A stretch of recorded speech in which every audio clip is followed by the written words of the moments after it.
A chronicle of time. Our conception of time depends on the way we measure it. According to archaeological evidence, at least 5,000 years ago, and long before the advent of the Roman Empire, the Babylonians began to measure time, introducing calendars to coordinate communal activities, to plan the shipment of goods, and in particular, to regulate planting and harvesting.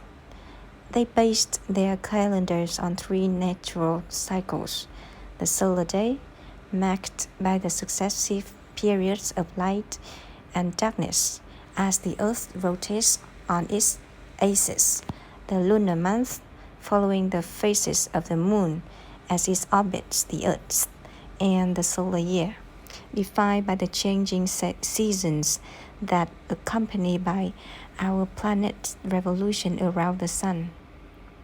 Before the advent of artificial light, the moon had greater social impact, and for those living near equator in particular, its waxing and waning was more conspicuous than the passing of the seasons. Hence, the calendars that were developed at the lower latitudes were influenced more by the lunar cycle than by the solar year.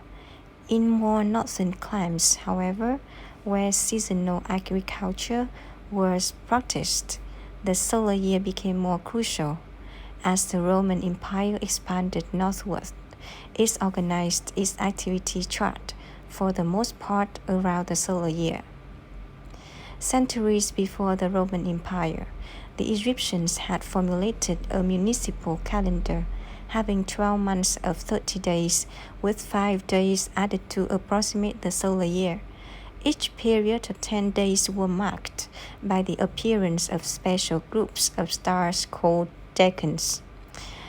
At the rise of the star, Sirius just before sunrise, which occurred around the all-important annual flooding the Nile, 12 decans could be seen spanning the heavens. The cosmic significance the Egyptians placed in the 12 decans led them to develop a system in which each interval of darkness and later each interval of daylight was divided into a dozen equal parts. These periods became known as temporal hours, before their duration varied according to the changing length of the days and nights with the passings of the seasons. Summer hours were long, winters once short. Only at the spring and autumn equinoxes were the hours, daylight, and darkness equal.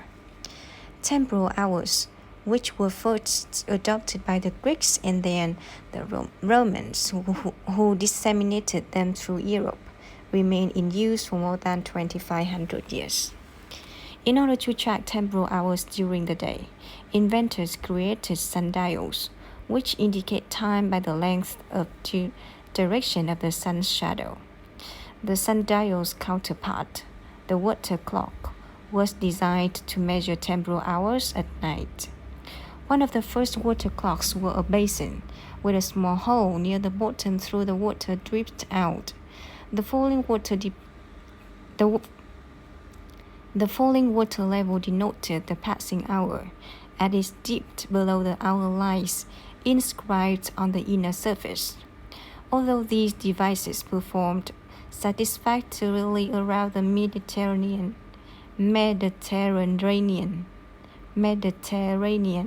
they could not always be depended on in the cloudy and often freezing weather of northern Europe. The advent of the mechanical clock meant that although it could be adjusted to maintain temporal hours, it was naturally suited to keeping equal ones.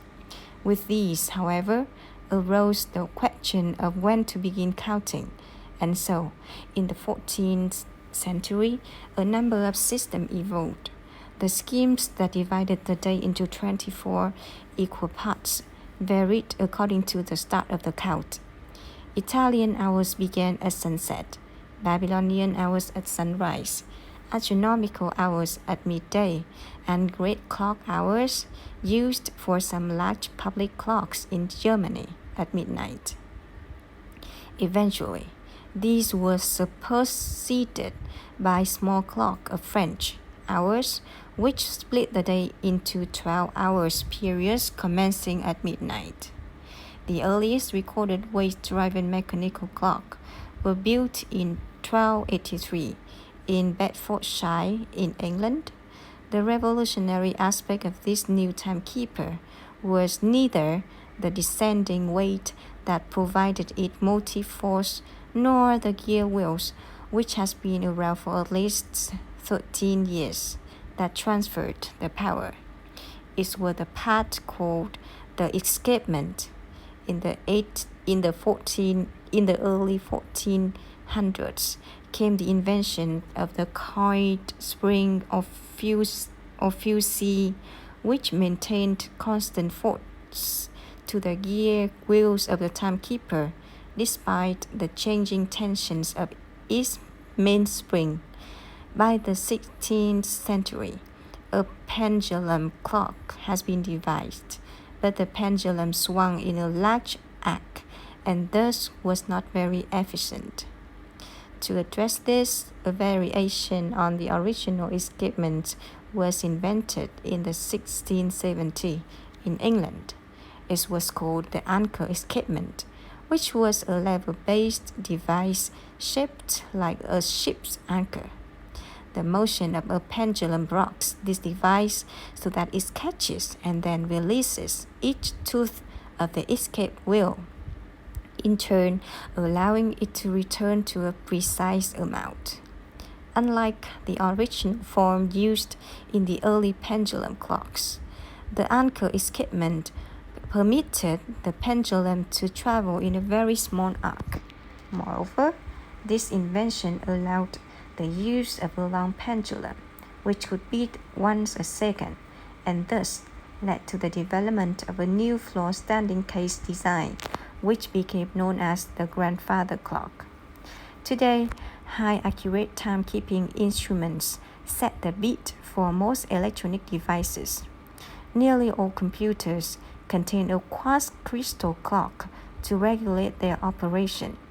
Moreover, not only do time signals beamed down from a global positioning system centralized calibrate the functions of precision navigation equipment, so they do not as well for mobile phones, instant clock trading system, and nationwide power distribution grids. So, integral have these time-based technologies become day-to-day existence that our dependency on them is recognized only when they fail to work.